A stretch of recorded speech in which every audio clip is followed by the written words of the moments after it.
Hello everyone, my name is Felicia Rufus and I live in Richmond, Virginia with my son Jalen. And I want to talk to you today about a subject that we all know something about, and that would be cancer. Whether we have ourselves directly been affected by it or we know someone that has had it. When my son was 7 years old, he was diagnosed with Hodgkin's lymphoma, and that is cancer of your lymph nodes. But it also can affect your spleen, your liver, and your bone marrow. My son has started sleeping a lot and didn't have much of an appetite, and I thought that was very strange for him because he's always been a good eater. And so I was telling my mom about it, and she said, Felicia, maybe you need to take him to the doctor. So I took him to the doctor, and the doctor ran some tests, and she said, well, Miss Rufus, I need you to come into my office. And I said, into your office? And at that moment, I knew this was something serious. And she said, well, Miss Rufus, I don't know how to tell you this, but your son has cancer.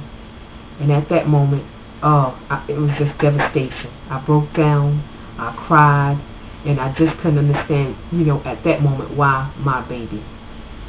So I got myself together because I had to get everything and be strong for Jalen. And so she said, well, I need you to go to another doctor. So we left that office and went to another doctor. And that doctor said, well, Miss Rufus, we're going to rush this right along. And so he said, well, we're going to have to put in a porta-cath. And a porta-cath is a little metal object that they put under your skin so you can receive radiation and chemo. So the following week he received that, and the week after that he started rounds of radiation and chemo.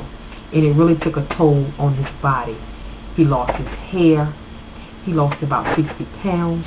He didn't have an appetite, and very often after treatment he was so weak that he couldn't even walk to the car. So I had to try to carry him, and my son is and always has been a big boy, but I did the best that I could as being a good mother. So my son was being homeschooled. We had a great homeschool teacher. She was awesome. I quit my job and stayed home to take care of him so that things will run much smoother. My son now, to the date, has been in remission for 10 years. And that has just been awesome. I never thought that, at one point I didn't think that I would get to see him graduate from high school, but he will graduate in June, and he will be going off to Norfolk State University, where he will be majoring in mass communication because he loves to talk and he loves music. God is good, and he has brought my son all the way from the brink of death back to give him his life. And we are greatly, just wonderfully, we just thank God every day.